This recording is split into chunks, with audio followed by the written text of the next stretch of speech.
Добро вечер, добро дојдовте во 26-та епизода на Политиканти. Јас сум Боријан Јовановски. Добро вечер и од мене, јас сум Сашо Ордановски и сме во една стандардна формација. Ќе имаме јас и Боријан медно 30 на минути, ќе си разговараме на разноразни општи и конкретни теми, а потоа ќе ви го представиме гостинот со кој што уште 30 на минути ќе поразговараме за она што со што тој се занимава, а се занимава со едно од, за жал, од најактуелните прашања што во моментот се одвиваат во општествена и политичка Македонија. Така е. Почнуваме, Сашо, со тоа дека од скоро гледачите ќе не гледаат, ќе ме гледаат од Преспа. Кога се сели за Преспа? Кога одиш? Во недела. И одам да го направам студиото до петок, да имам студио и соодветно секој наше наредно издание да се јавува во таму.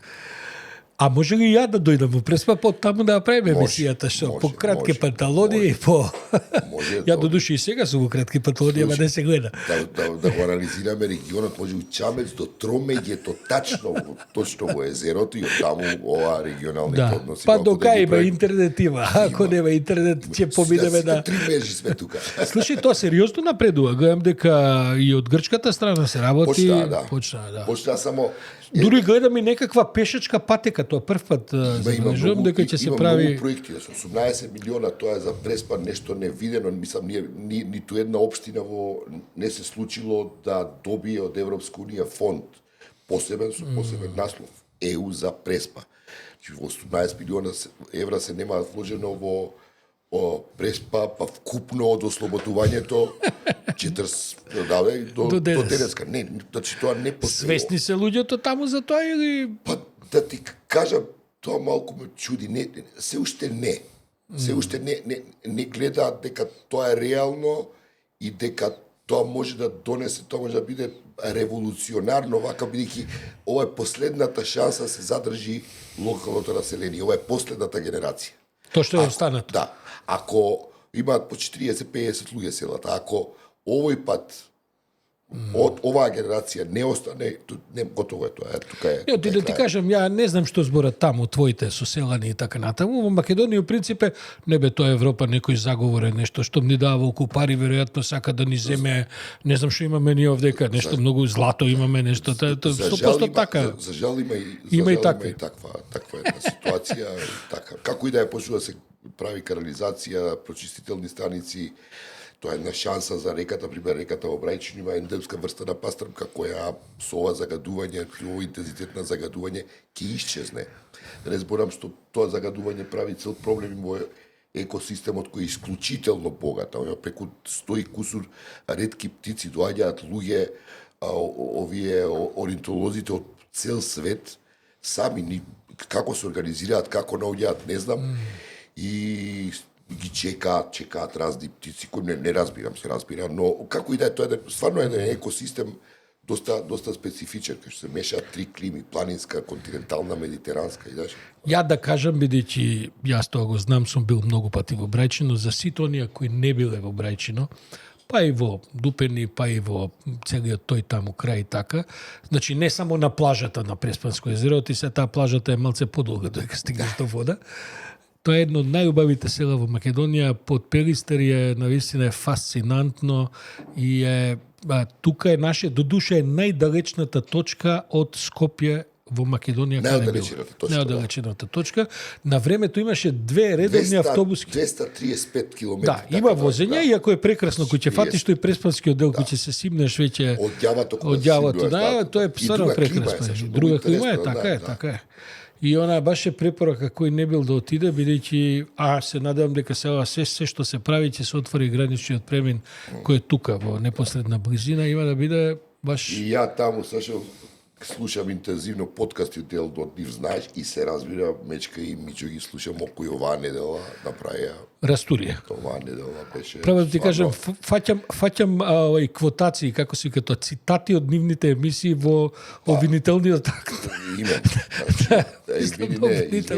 Мислам вака професионално, колегијално сакам стварно да честитам. Тоа е секако и тоа покажува колку е важен притисокот. Види, јас сериозно мислам дека да не беше тој притисок, добро, и неколку други медиуми онака на половина се вклучија. Ај се да не ја развивам таа тема, ќе се најдат навредени разноразни така. Инаку апсолутно власта, како и да ја дефинираш власта, политичка, владина, обвинителско, судска и да, мислам дека ќе даеше друг тек на сите овие работи. Така што многу е важно и навистина мислам, сега тоа ние не го знаеме од прв пат, да има јавен притисок. Ако нема јавен притисок, за се мислат дека може да се договорат да помине под маса и така натаму. И во тој контекст, значи, еве да почнам со тоа, значи, и седи одамна, не знам дали се сеќаваш на еден грозоморен случај во Белгија, кога две девојчиња беа киднапирани од еден педофил, и потоа ги најдоа мртви. Државата не можеше ги пронајде. И меѓу другото се откри дека немало корупција, немало ништо, но поради една бирократска немарност изгубен е трагот во истрагата. Кога тој траг бил задржан, би го фатиле и би ги нашле се уште живи. Сашо, присуствував на тоа и стално се ежам кој ќе сета. Во Брисел со бели балони и мајши излегува милион луѓе. Милион. Тоа беше фасцинантно да се види. Па тоа е практично цел Брисел. Не знам, добро, не баш цел Брисел, али сакам да кажам, ако исклучиш, да. Тоа беше лака, стварно, не знам, не знам дали имало поголем. Гледај, а исто тој протест кој нели луѓето револтот го изразуваат. Сосема логично. Не се некрофили. Како што... Ма тоа е ужасно, мислам. Не, ама тоа боли. Тоа ме боли и мене, знаеш, ме навредува тој тип на изјави, дека секој кој тоа го нешто коментира као он злоупотребува или тоа е политичка цел. Види, Сашо, нас ни се случи во Кочани, тоа е една така грозоморна илустрација на распад на систем. Не зборувам јас во овој дел на кој како безбедно. Зборувам во секоја смисла. Од образовна, социјална, како сакаш да го поставиш. Таа трагедија, бидејќи сите и така коментираа на социјалните мрежи која беа тие 2-3 дена, дека ова вака види, тоа е повод да изразговараме, да го издебатираме во општеството за многу сериозни проблеми кои за жал дојдоа до израз после една таква трагедија, после таква шамарчина која ја доби нашето општество. И ние мора да дискутираме за тоа. Не кој е виновен за ова, кој е виновен, не зборувам за тој дел. Воопшто има многу работи кои треба да се зборуваат тука. И да се искористи за една здрава дебата, а не таа дебата на еден брутален, вулгарен и простачки начин да биде обесхрабрена, да биде етикетирана, да биде, мислам, најуличарски гонета просто. Сакам две поенти да направам пред да поминеме на други теми, оти ќе се навратиме на Кочани во текот на емисијата. Прво види, трагедијата е огромна. Меѓутоа се покажа дека политичкиот врв моментен во овој момент во Македонија е неверојатно кукавички настроен. Не знам да имаш, да имаш премиер и председател на држава кој што не собраа храброст. Премиерот бил у ноќните часови некаква тајна посета таму у полициската станица, никој не го видел. Не собраа храброст да отидат до Кочани и тоа што им во опис и попис на нивната работа да се соочат со луѓето. Луѓето се гневни, разочарани. Ние знаеме дека премиерот не е виновен за тоа што се случува председателката. Меѓутоа да се бега од можност да им олесниш на луѓето да ти се изнавикаат, да се расплачат, и да останеш таму ако треба и неколку дена. Ова ти што го зборуваш, дури Сашо види, то не са политички. Тоа го налага домашно добро воспитување. И емпатија. Имено. А кога го немаш тоа, тогаш се работи за политички кухавичлук. И потоа ги пушташ с разноразни пониски нивоа, потоа правиш се разбира цела една пиар кампања. Ајде политичкиот интерес да ги заштитиш своите функционери, да не дадат оставки, да не бидат повикани, тој дел дури и го разбирам. Не знам дали ќе му успее до крај, бидејќи сега се развиваат работите на начин што не разбираат можеби и они. Кај таков вид на трагедии, повратниот удар не доаѓа можеби дури ни во првите неколку месеци. Не, тоа е авторшокови постојба. Авторшокот ќе дојде и ќе биде политички многу понепријатен за нив кога ќе се случи, бидејќи они се уште се во да се спаси секој што може да го спасат од политичка одговорност. И тоа ќе им се врати потоа со многу поголем удар. Втора поента што сакам да направам, бидејќи го одгледавме јавниот видео Коцевски. Значи, они во дедлајнот, во фотофинишот почнуваат со приведување на полициски службеници. Тоа што инаку и во ова студио пред се од Мечка и од Мичо беше зборено уште в првиот ден по пресконференција, зашто беа обвинувани, се што треба им направија. Но да ти кажем право, после, како да кажем, малку кога ќе ги сведеш размислувањето околу тоа што всушност денеска кажа Коцевски, мене се уште не ми е јасно до кај се они подготвени да одат. Ја мислам дека таму се уште има еден маневрски простор за манипулации. Добро. Ја и не мислам дека судењето и тактиката, стратегијата на јавното видителство треба да биде предмет на пресконференции. Не, тоа е значи, ќе видиме како тоа во судница, бидејќи не може таму да се изведуваат докази, да покажуваат снимки. Тоа би е сето тоа јасно. Но од ова што бидејќи види, тоа се искусни овој Коцевски, тоа е излуше, како да ти кажам, тие пеглани, се што треба штиркани со децении, мислам. Знаеш, има една јавна обвинителка која се јавува по телевизиски, по овие подкасти, емисии, ајде да не ја спомнам. Тоа како е штиркана у сите можни варијанти, у сите можни режими, од социјализмот до денес, и треба да видиме ние всушност оваа една стратегија која вака делува помпезно, дали всушност не е направена за да и не успее целиот тој склоп на докажувања и временски, и по број на обвинети.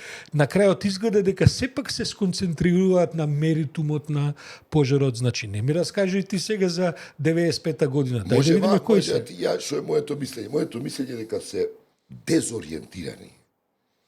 Дека тоа се работи, ја мислам дека после секој подкаст на Мечки и на Мичо од последнава недела, веројатно се менја и политика, што се прави, како се води. Да ти кажа, тоа е една дезориентираност.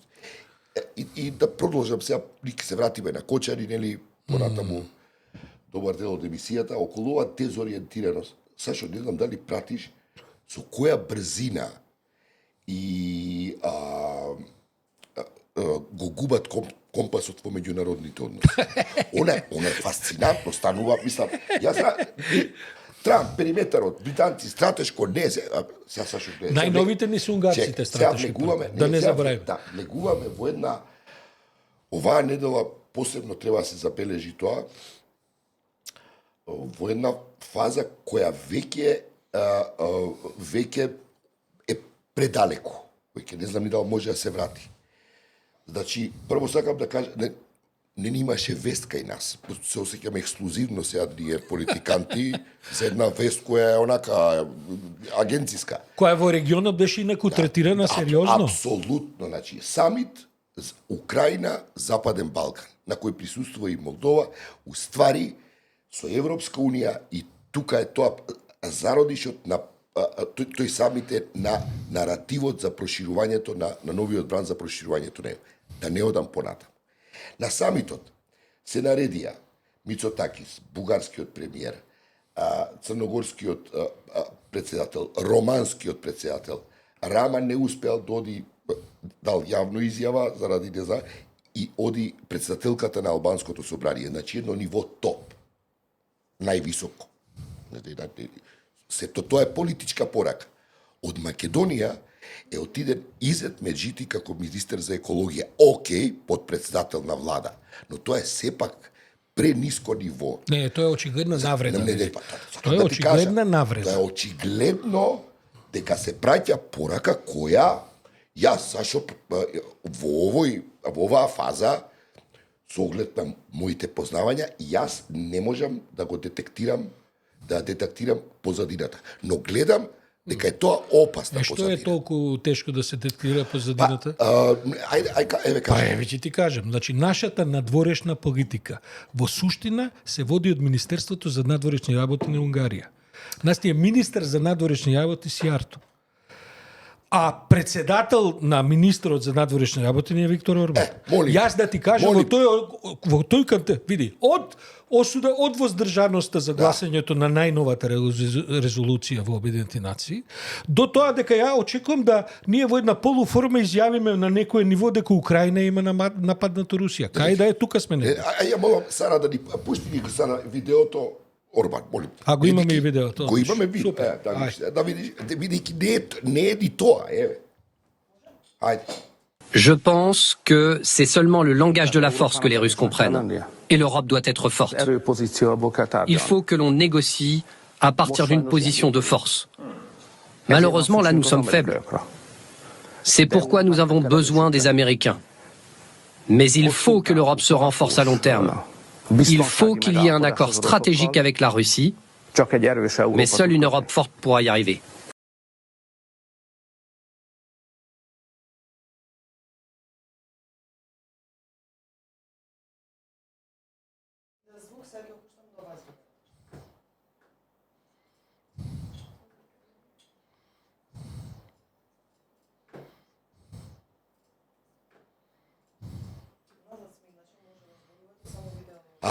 Добро. Мислам, дај ќе го прераскажеме, не е битно. Има детали интересни околу. Добро, Воетар ли сме повторно? Je pense... Воетар сме режија? Да. Ајде. Види, он практично кажува дека контра Русија е во изјавата и сака, мислам, стварно убаво да го ви бидејќи Вордиго, и вика дека не може ништо друго да се спротивстави на тоа сем силна Европа. Да, ма он бара стратегиски договор со Русија во својата изјава и тоа е во суштина проруски став. Он не бара стратегиски договор кој се темели на заштита на украинските интереси. Но, вика, Русија видовме колку е слаба и ништо не му може на НАТО, затоа што не може ни во Украина да заврши војната. Види, Борјан. Ајде, како и да е, кај Орбан има една нова дикција и сега ти кажам зашто. Затоа што му се ближат избори на кои он стои лошо на анкетите. Скоро 10% Тиса со 6 и другите партии кои сите ќе одат против него, скоро 10, така 15% е разликата меѓу опозицијата и него. Унгарците, наративот, он има проценка дека тој наратив ги иритира унгарците.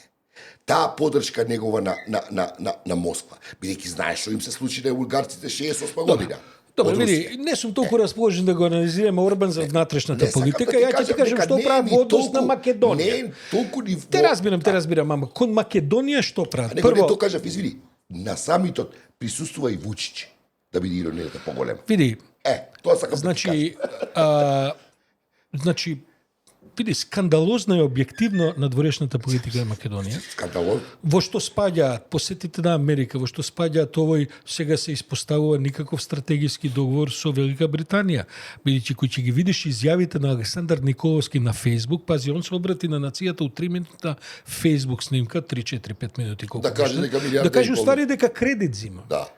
И тоа милиарда и понака, да. Подпишуваме стратегиски договор, при тоа го одмолчува делот за кој тврдам како што се испостави дека е точен и со американците, дека ќе има мигранти. Чекај, ми го зема темата за Украина. Да ти кажам, во меѓувреме, председателката на самит за океани, не знам што беше тоа. Нашава председател? Да. У Казахстан, кај беше? Не знам кај беше, не знам кај беше. Добре, бе, види. Негде, ама темата беа океаните. Види, бе, да ти кажам. Нит, знаеш како тоа го кажував на времето за еден друг председател.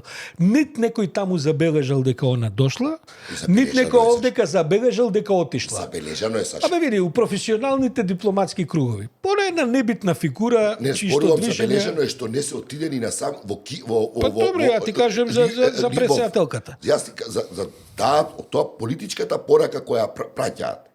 Да ти кажам нешто, види, дури помалку ме интересираат политичките пораки што ги праќаат надвор, бидејќи се тие такви како што ги опишуваш. Да. Овдека Сијарто има улога на ширење скепска кон Европска унија. Значи, се што говори Сијарто, тоа веќе и отворено го кажува.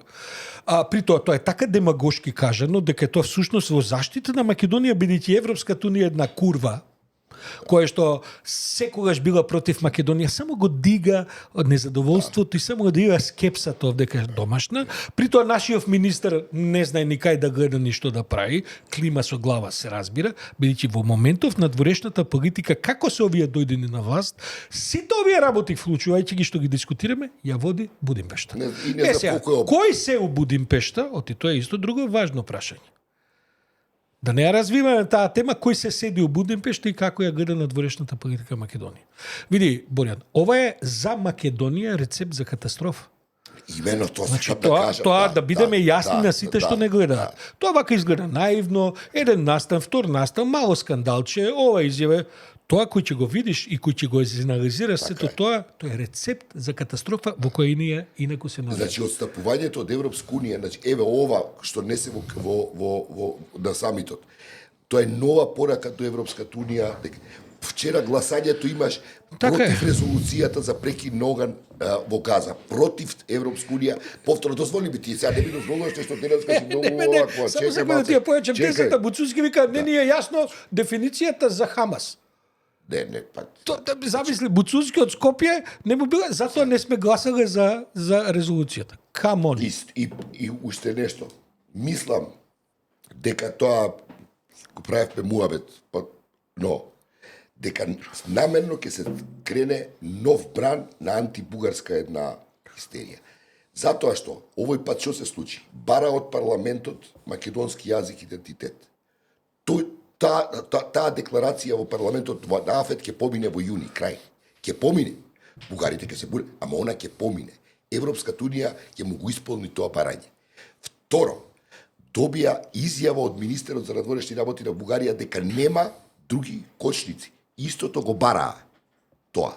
И покрај тоа, повторно, намерно ги слушам изјавите како го подпуснува тој нов бран на антибугарска политика, која не оддалечува од Европската унија. Сега, на сето тоа, кај е бекграундот, тоа не знам, али ако ви каже Сијарто, добро, јас не сум сигурен. Така ми ги чи 100 на 100. И не знам, вчера да виде, по изборот на новиот владика, кој е избран наспроти волјата на многу од верниците на Македонската православна црква, половина синот цел отиде на прием во руската амбасада. Да ти кажам нешто, види, прво за новиот владика ми се јавија многу луѓе кои имаат големи комплименти за него. Да. Јас не ги познавам ни тој, минатиот пат кој разговаравме. Викаат луѓето дека е човекот добар. Второ, види, ти кажам, нема проблем синот да биде, ќе биде и кај американците на втори југ. Иш да не се секираш. Нема тој тип на проблем. Ќе биде ти кај русите, кај американците. Петар владиката него го протежира и го донесе. И сега тука, мислам дека се завршува отприлике. Борјан, мислам дека ќе се согласиме дека црквите на Балканот се директен резултат на тајните служби у секоја земја. Почнувајќи од Грција, таму до душе улогата е малку двојна и причиско последиш, то бугари, то срби, то македонци, Црно Гора и све е тоа брат удба. И тоа сме го разговарале милион пати. Да, има една нова генерација на овие, да кажам сега, меѓутоа се уште таму цврсто ја држат контролата во сите овие земји. Сашо, чекај, дали има уште, само еден секунд, пошто не знам дали имаме уште некоја тема, оти види еднаш неделно се гледаме и не сум сигурен дека сите теми ги... Само една кратка реченица ќе кажам, види, мора 1-2 минути за ова Америка што се случува.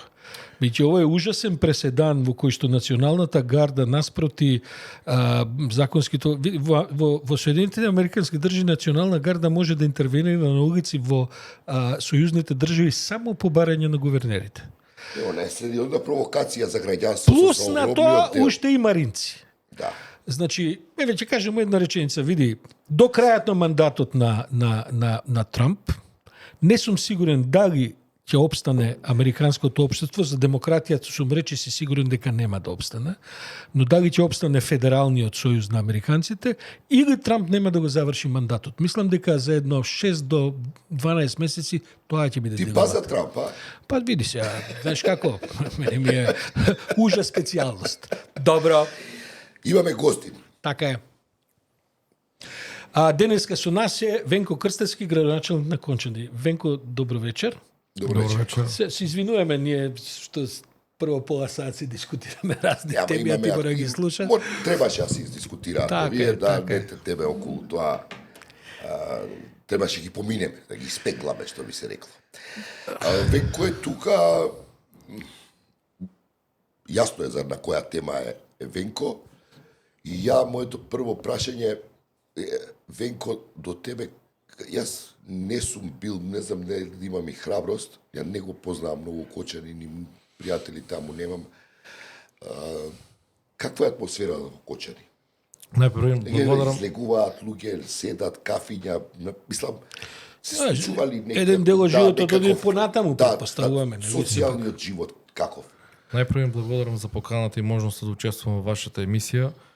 Сакам да ви кажам дека кочанчани се гостопримлив народ и да ве повикам вас и секој кој што сака да дојде во Кочани слободно да не посети. Посебно ни значи подршка во овие тешки времења. Животот продолжува.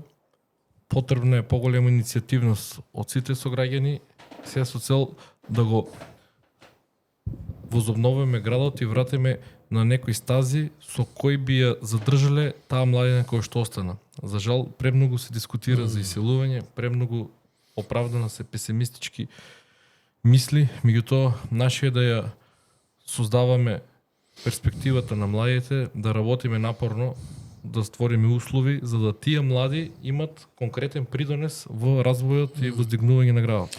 Знаеш, околу ова, стварно имам таа дилема една околу дал да одам, би одел, стварно би одел во Кочани, но знаеш, ме плаши кога би ме забележала камера, апарат, некој од тие кои, пошто претпоставувам снима све, веднаш ќе почне тоа политизација, злоупотреба на... Мислам, јас барем таа имам една фрустрација која... Ако ми дозволиш, мене дел од семејството има и од Источна Македонија. Големото семејство на мајка ми од село Блатец, имаме врски со Виница и имам далечни роднини во Кочани. Јас веднаш им реков, дури на Мичо и на Мечка, бидејќи они сепак секоја сабота се таму и така натаму, како и Борен, јас ако се појавам во Кочани, ќе се ова целава државна пропаганда која што ја прави владата, ќе се сведе на тоа дека е тоа јасен доказ за политизација и така натаму. Затоа не одам, затоа што едва и чекаат да ја поместат фокусот за да може да обвинуваат и така натаму. Ќе дојде време и кога ќе се разбира со цело задоволство за оваа тажна прилика ќе одам во Кочани. Помина веќе 3 месеци ли помина? Колку помина? И нешто повеќе во Кочани. Не е само Кочани, се разбира, и околните градови и така натаму. Кажи ми, Венко, се враќа ли, шокот е огромен, кај оние кои што изгубија своји деца и кај оние чии што деца се потешко повредени, тоа никогаш нема да помине. Тој шок само ќе се на други начини и форми, претпоставам, ќе се трансформира. Но градот почнува ли да заживува на некој, да кажем, релативно по нормален начин во смисла на една општествена заедница каде што денот почнува и мора нешто да се случува. Има ли, се враќа ли таа атмосфера колку толку? Може да кажам дека среќа по нас Кочанчани што во градот има многу квалитетни луѓе. Тоа се покажа преку организацијата Супорт Кочани. Феноменално. Ова несреќа ги обедини посебно нашите иселеници кои имаат огромен придонес во возобновување на градот, кои имаат многу иницијативи. Следниот период ќе имаме културна револуција во градот која што е преку потребна пред се на младите. Исто така ќе имаме повеќе активности каде што тие теми кои што се клучни и за повредените, меѓутоа верувајте ова е травматично и за нивните роднини, нивните соученици, буквално за целиот град. Сите ние заедно како дел од системот кој што со консензус се сложивме дека не чини. Малку подолу микрофонот. Во ред. Така. Значи, секој од нас со свој придонес мора да крене во промена на таа траекторија на движење на Кочани, бидејќи годините наназад, вие претходно добро кажавте, во делот со затајување на повеќе институции во некои морални норми. Тоа е создавано со децении. Значи, таа брутална партизација на институциите, која што креира конформисти, бидејќи тие се луѓе ставени од партија по други заслуги, клиентелисти, углавно, да. Меѓутоа, нивниот конформизам и одење по линија на послаб отпор, непостапување, доведува до вакви трагедии. Се со цел да не ги имаме во иднина, јас се одлучив да имам радикална промена, а таа значи дека да правам се како што не е било претходно. Односно, бидејќи си види се, тоа не е навредливо, јас се обидувам да ти огаснам да ја локцираш. Ти си сепак политички аматер. Ние живееме во високо партизирано општество, а малите градови како Кочани се онака кейс стади како се функционира само со партиите. Во овој момент тоа е ВМРО ДПМН. Може би е време за аматери политичари во овако кои ќе се бидат антипод на овој темплейт на владење. Дали се спремни кочанчани на тоа? Да го изгубат чадорот на партијата која им е мајка, татко, баба, дедо, кум, вработувач, субвенционер, се. Точно, нашето општество е премногу исполитизирано. Премногу исполитизирано, бидејќи самите партии функционираат како комунални предпријатија и си го сервисират константно членството, меѓутоа овој настан е црвен картон за сите партии кои што имаат владеено во Кочани последните децении. Тоа што нив им е непријатно да дојдат во Кочани, јасно укажува каков е амбиентот и како ги прифаќаат истите. Јас можеби сум политички аматер како што кажавте, меѓутоа во позитивна смисла го кажам тоа. И самиот моја интенција да бидам со искрена намера, без да калкулирам политички, бидејќи многу мерки кои што ги правам последните недели се непопуларни. Меѓутоа тие мерки се неопходни за да имаме подобра иднина. Во која смисла непопуларни? Не, ако може само ќе се вратиме на работата. Околу ова со партиите, дали во сите средини во Македонија, во Скопје вклучително, има таа една неподнослива поларизација ВМРО, СДС, ти си ова, ти си она, постојана една тензија во односите. Дали таа поларизација постои во овие услови, бидејќи Кочани е средина која живее во вонредни услови. Веќе паднаа маските и нема простор за калкулации и нема простор за финоки. Ако претходно беа тие ликови толерирани, сега веќе не се толерирани, дури напротив може да видите по коментари пред се на социјалните мрежи како поминува нашиот пратеник, како поминуваат луѓе кои што ја имале власта претходно, како поминуваат исто чинителите на централната власт и сите тие институции кои што се на некој начин умешани во ова што му се случи на градот. Ви уверувам дека во иднина, може би ова звучи и премногу самоуверено, меѓутоа прототип за градоначалник ќе биде некој кој што ќе има безкомпромисна борба со корупцијата која што создава на сите овие години. Јас имав таа чест да ми биде укажана шансата како независен советник со најголем број на гласови во рамките на советот во општина Кочани, прв независен советник во нашата општина, втор мандат. Тоа ми помогна да имам некаква визија и искуство со што би можел да се соочам како градоначалник, меѓутоа верувајте, многу е различно како советник и како градоначалник. Дали бидејќи се зборуваат, тоа се препукуваат партиите. Дали сега, да речеме, поранешните големци кои биле од СДС, дали се обидуваат ова да го искористат за пресврт да го направат во расположението и бидејќи нели премиерот ги обвинува и така натаму. Па, да бидам искрен, значи има многу голема разлика пред се во рамките и на самиот совет меѓу советниците од СДСМ и ВМРО ДПМН. Мене несомнено поддршка ми дадо советниците од СДСМ и тоа нема што да го криеме. Меѓутоа советниците од ВМРО ДПМН не само за мене, туку за цело Кочани се цивилизацијски пораз, бидејќи истите на претходната седница на Совет гласаа против меѓуопштинска соработка со која ние ќе имавме помош во заловување на уличните кучиња, ќе имавме помош во инспекторски служби од страна на општините Струмица и Карпош. Сега не гласаат. На последната седница, еве сега на 19 имаме нова седница и повторно ќе ставиме таа меѓуопштинска соработка, бидејќи на нашата општина и се потребни инспектори. Ние немаме инспектори, да сме имали ние квалитетни служби, немало да дојде до ова и немало да има толку дивоградби низ градот.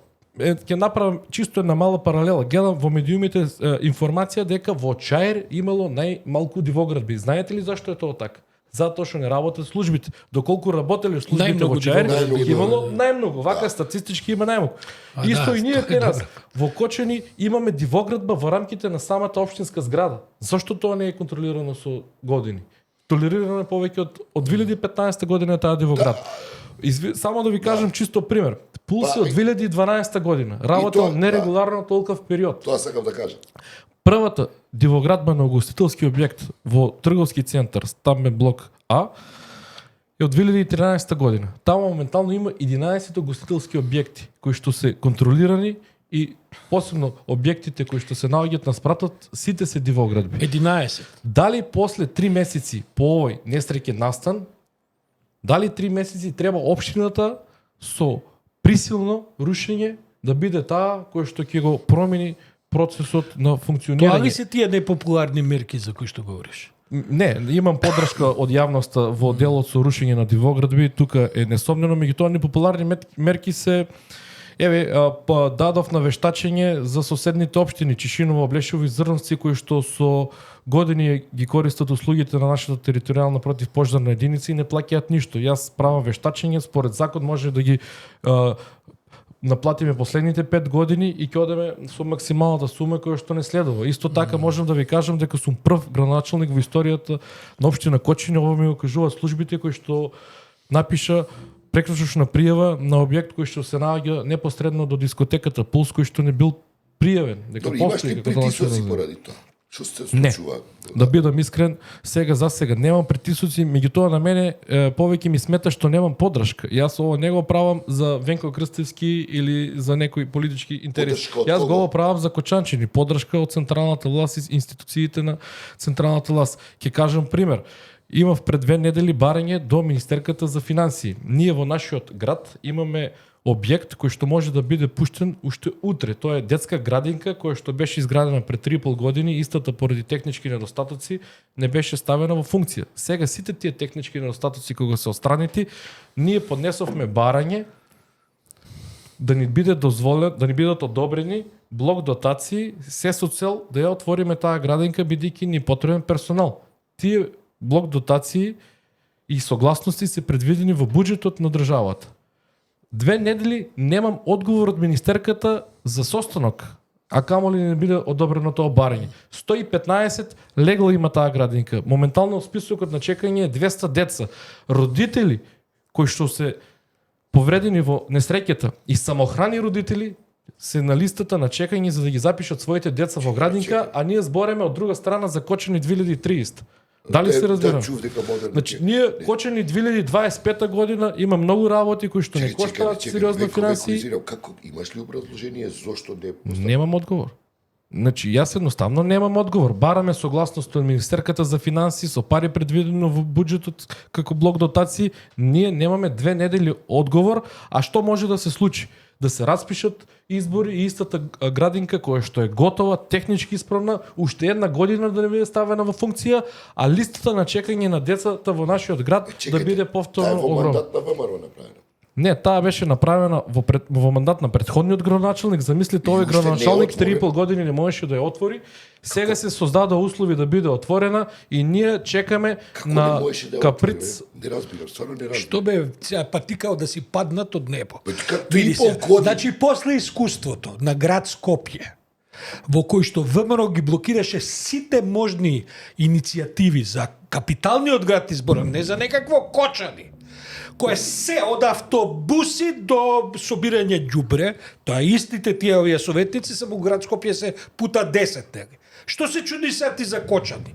Па ти колку градинки у Скопје не се отвараат, колку како да не би сакал да прифатам дека тоа е истата логика. Треба да стане нормално. Па нормално еве ти каже човекот дека е нормално. Не му се јавува министеркава која вика дека сме четврта земја по расна економија у свет. Што им треба, кои се потребите сега, може да ги дефинираме, бидејќи има една цела, постојано се загушува, тој нивни глас се загушува со една политичка препирка и просто една реторика недолиша.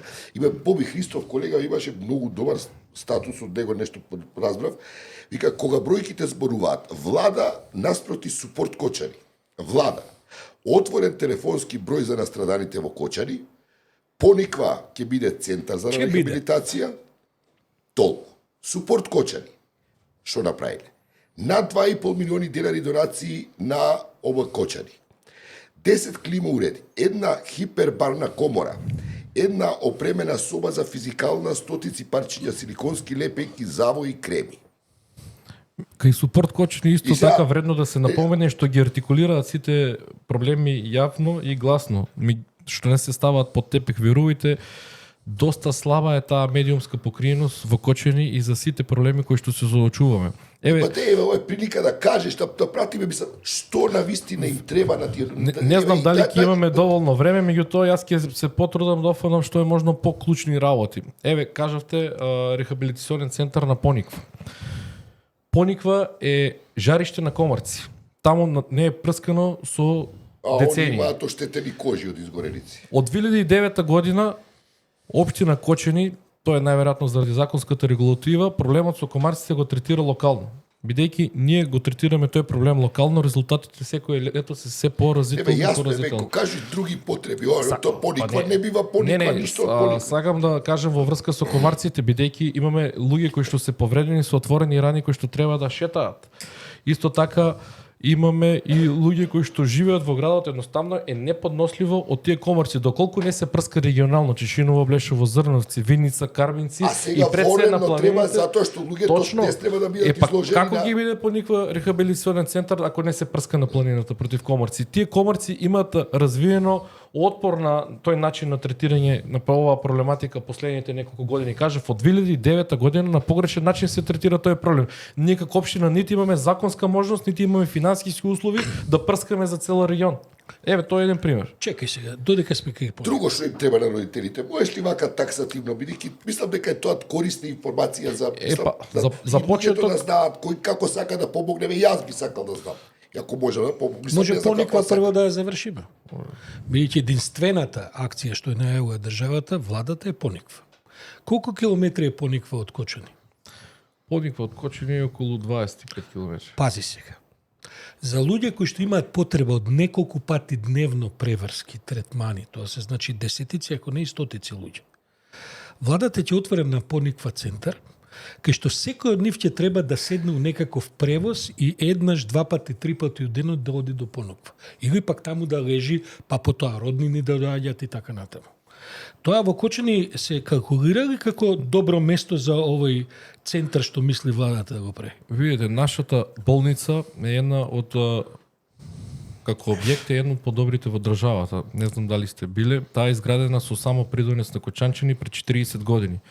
За жал, каменче не е поместено и мене ме чуди друга работа. Еве, настанот се случи пред 3 месеци. Зошто се чекаше да се вратат повредените па да се бара чаре за терапија во нашата болница? Верувајте дека Пониква е дури подобра опција отколку доаѓање во Скопје. Скопје е на 100 километри и уште понапорно е тоа. Мене ме изненадува како е можно, еве, за притворените лица кои што се во домашен притвор доаѓаат полицајци од цела држава, а зошто во нашата болница болничари и медицински персонал од целата држава? Дали се разбира? Што се чекаше за да се адаптираат тие оделенија? Секој ден е касно. Ние зборуваме за еве од денеска крена да се почна да се реновира дел од болницата, меѓутоа верувајте таму имаме ние објекти кои што може да се стават во функција. И исто така во тие функционални објекти, условно кажано, вратите не се сменени. Како ние да очекуваме дека ќе има сериозни промени кога се уште вратите и прозорците не се сменети, камоли пак да бидат ставени во функција објекти кои што подолго време се вон функција. Многу битен момент за повредените е тоа што самите изјавуваат дека немат елементарни услови за лечење во делот за нивните трошоци, бидејќи сами си набавуваат многу работи кои што за жал се уште не им се покриени од фондот. Прашање, дали министер за здравство го посети Кочани, стварно не знам, не сум забележал. Јас од кога сум градоначалник во Кочани нема дојдено ниту еден министер, има остварено средба со министри. Дали даваат лекови, и суштински. дали лекови, зашто дали се наеве на позитивна листа, не се ставени лековите, тоа би требало на идна седница на влада или да не знам што да се донесе. Кај сега ти, мислам, тоа е повели кои извини. Не, значи знаеш, недоволно фокус се става од страна на институциите во тој процес на рехабилитација, бидејќи за некого тој процес ќе трае со години. Психолози, психијатри, има зголемен број кои прават ли, мислам, тие психолози има, значи еве сега во наредните денови, почнувајќи од недела, ќе дојде група на психолози со лица од Шведска, од Гетеборг, бидејќи истите имаат доживеано слична несреќа во 98 година, ќе биде пристои шведскиот амбасадор во понеделник. На Шведска, точно, да. Тоа е еден израз пар екселанс на солидарност, емпатија. Базични човечки. Ова е мое лично мислење во кога зборуваме во делот за психолози, конкретно за нашата младина. За мене најдобар потек би било ние на младите да им даваме да творат. Значи се заангажирав да направиме соба за локалните бендови да може да создават музика, да имаме неколку уметнички акции, за да им дадеме на луѓето тој нивниот порив да го искажат јавно и гласно. Значи не само класична работа со психолози, едноставно младите да ги вклучиме во сите процеси во возобнување на градот, како што и екологијата, едноставно нашето секојдневие да биде така што поголем дел од луѓе ќе се вклучат во возобнување и ќе створат чувство на припадност, бидејќи кога некој ќе ги чисти книшките на улица, ќе има осуда за неговиот родител доколку фрла на улица. Или обратно, доколку родителот ги чисти улиците доброволно, волонтерски, ќе протестира. Имате ли некаква конкретна помош како општина од централната власт? Имате ли некакви пари, сте добили за некакви програми, некакви експертски тимови за нешто? Имате ли нешто? Овој проблем да го елаборирам по однос на политичката реторика која што гледавме низ медиумите последните неколку недели, бидејќи гледаме дека пратеници од владеачката структура излегуваат ќе има помош за Кочани повеќе, ќе има за Кочани повеќе. Знаеме дека се е одредено со законски рамки. Еве и овој кредит што е од за апликација на проекти од унгарците. Во ова прилика сакам посебно да пофалам општинската администрација, бидејќи ние целосно ја изменивме таа апликација. Сега ја изменивте? Да, ние ја изменивме за помалку од една недела, каде што ставивме ултракапитален проект, а тоа е пензионерски дом за 141 лице. Од апликацијата тргнавме 9 проекти кои што беа крпење на улици, за да одиме со пензионерски дом кој што ќе биде многу клучен за нашиот град. А тие другите проекти кои што беа крпење на улици и ред други работи, ги аплициравме до владата, таа да ни помогне од други програми, ако може да ги реализира, и истите се уште немаме одговор. Меѓутоа, што значи поддршка? Поддршка значи да дојдат прво тие луѓе таму. Јас кога станав градоначалник, поднесов барање до кабинетот на премиерот, немам добиено одговор за средба, се видовме на настан на швајцарската амбасада, вака лице тет го прашав за нема проблем да идам на средба. Исто така го повикувам тој да дојде во Кочани. Живееме во иста држава, треба да си помогнеме, нас ни е потребна помош. Може не се страваме да побараме. Да го повика Мицковски да се обрати во советот на општината. Апсолутно. Значи тоа е пример на сите граѓани и на кочанчани. Во советот седат ВМРО-вски советници кои што тоа нема го изгласаат, како не ти јасно. Тоа е ова што го збори Венко. Да го повторам прашањето. Добивте ли некаква материјална помош директно од централната власт во изметатите 3 месеци? Второ, не добивме ништо. Ето. Ова за овој што држи пресконференции, кој најавува ново Кочани, кои проекти, трибини, тоа е скандал е тоа. Ова што го кажуваш е скандал. Мене ми изненадува односот како што кажав на министерката.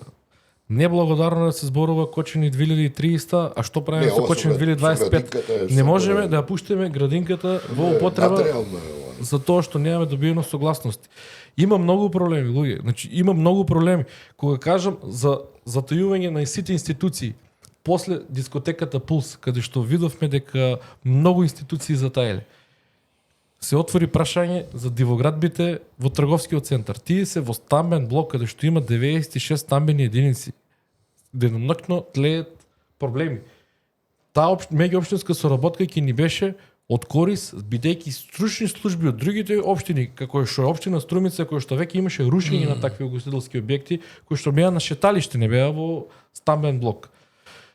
Таа помош ќе беше добронамерна. Не знам зошто не беше изгласана. А не може вака да ви ја даде општина Струмица таа помош? Не, ова станува збор за институционална соработка. Нивни инспектори кои што се доста спремни. Видете, ние како општина да сме биле спремни, немало да дојде до многу вакви работи. Немало пункт да биде трговски пон со дивоградби. Немало во рамките на самата општинска зграда да има дивоградба. Дали беше ли министерот за локална самоуправа во Кочани? Не беше во Кочани, меѓутоа на моја иницијатива, јас имав оствари средба овде во Скопје, разговаравме се смеам иронично, ама видиме, министерот за здравство не бил.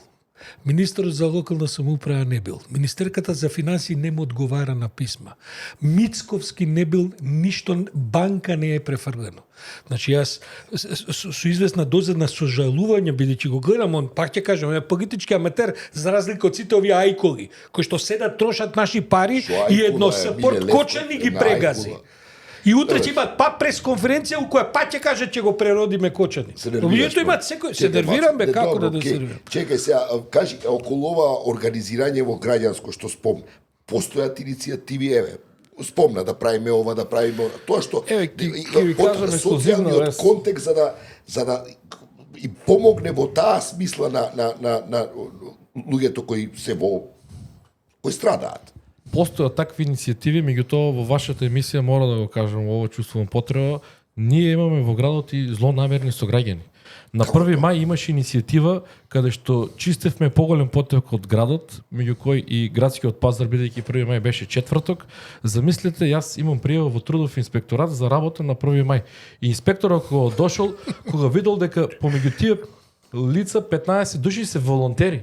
Никому не му е јасно дека сами ние, ако не си го обновиме градот, не можеме да чекаме на сожалување на помош од институциите, кои што патем не следува. Значи, нас не следува тоа. Кочанчани плаќаат здравствено осигурување исто како и вие во Скопје. Зошто ние да имаме патни трошоци за да дојдеме да се лекуваме во Скопје? Зошто не се обезбедени услови? Кочанската болница е регионална болница.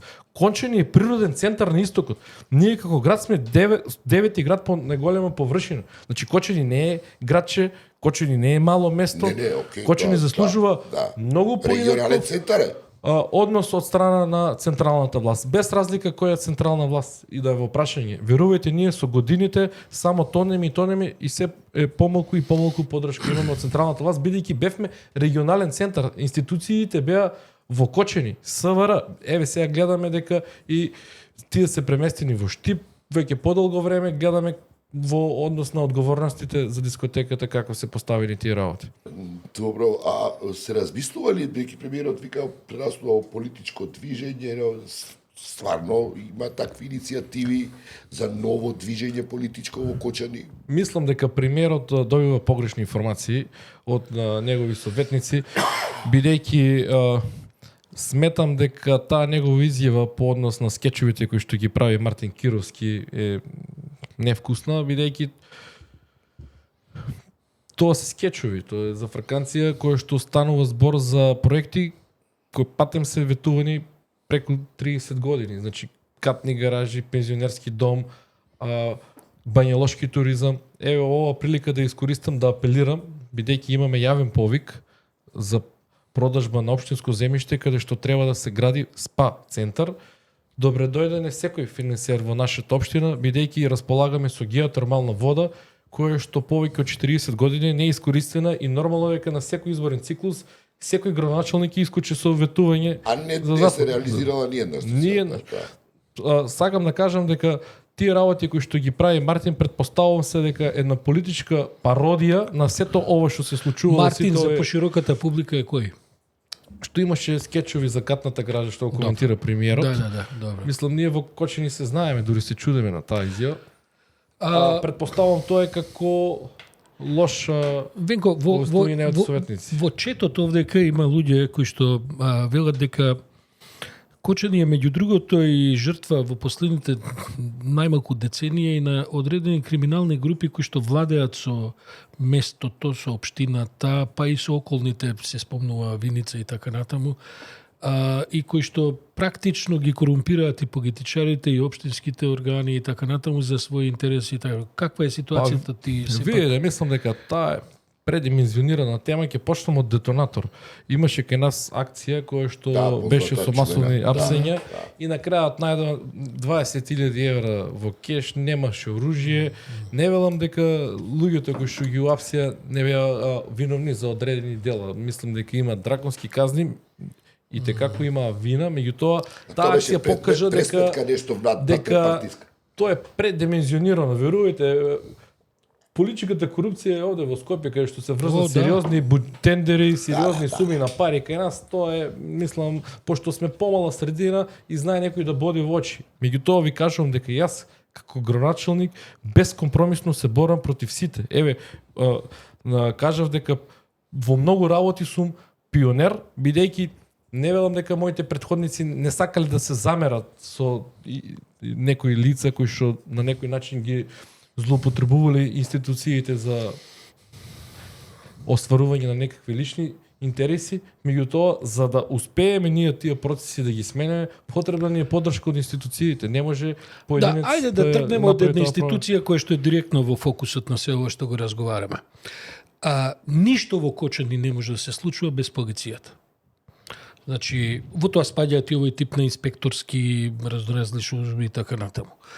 Знаеш како е, за малите места важи дека ако во една кафана седнат на ручек шефот на полицијата, градоначалникот, шефот на судот и директорот на болницата, дека тоа е власта во Кочани и во малите места веројатно 95%.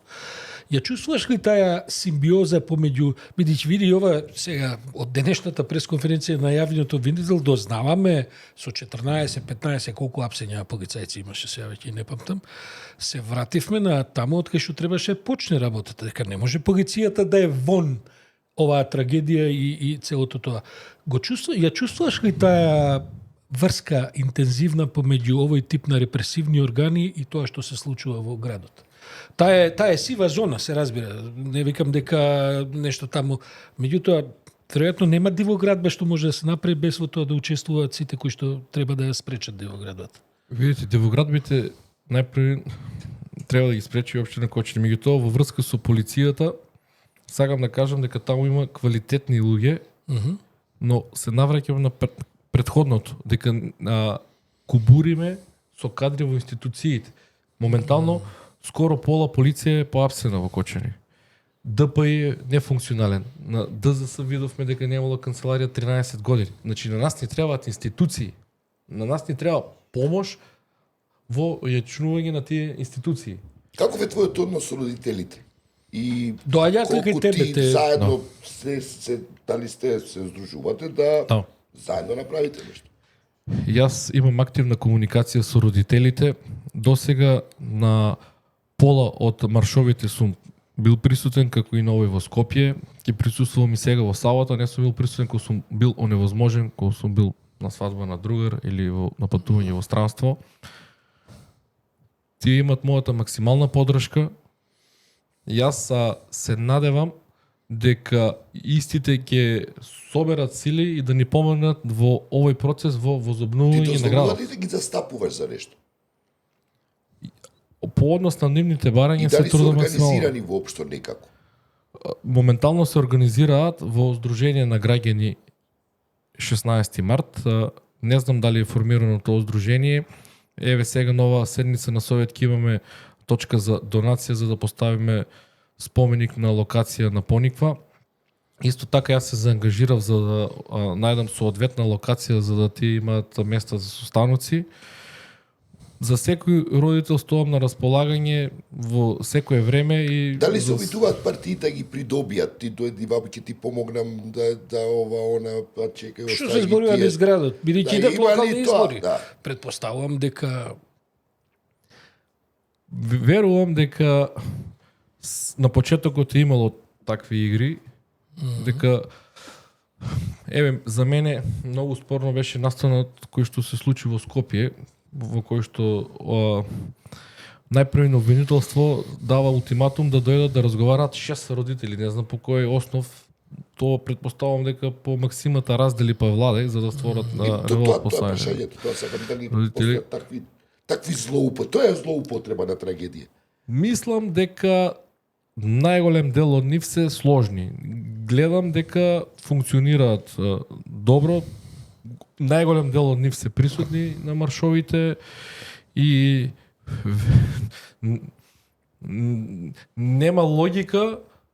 Не велам дека секој е склон на манипулации, но нема логика тие кои што го изгубили буквално се на светот да паднат под влијание на Не, тоа ми е политичките јасно, партии. дали постојат тој тип на непристојни предлози, како да кажам.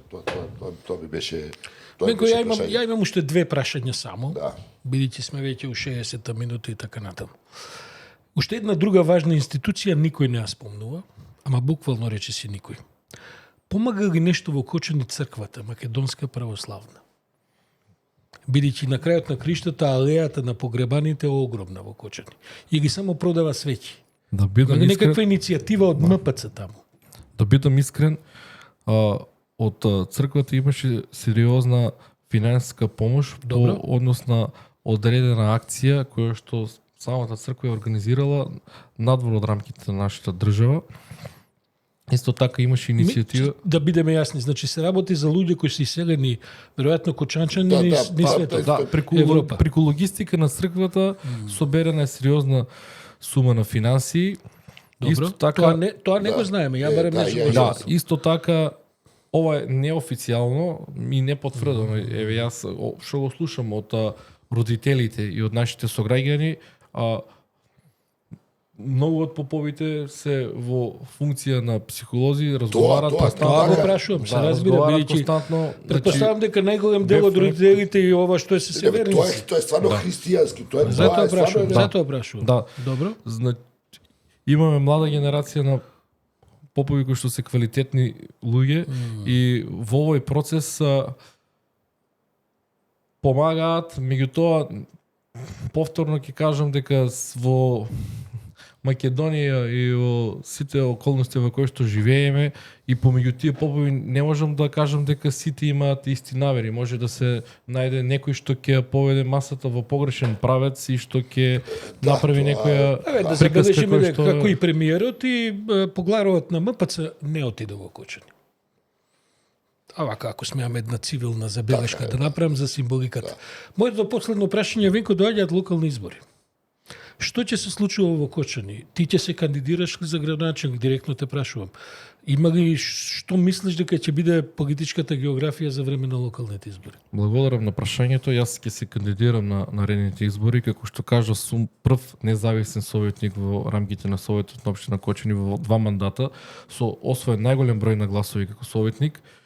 На наредните избори ќе се кандидирам како независен градоначелник и се надевам на огромна поддршка од кочанчани кои што имаме и во овој период и таа поддршка ќе ми помогне за да го смениме целиот процес на градот, да успееме да го возобновиме и да направиме Кочани да биде пристојно место за живење со посебен акцент перспектива на младите, бидејќи младите се на удар, тој песимизам нормално ги зафаќа највеќе нив, а јас ќе ги искористам младите за да тотално сменеме таа траекторија на движење кој што беше и пред дискотеката Пулс, меѓутоа после Пулс ништо не смее да биде исто во државата.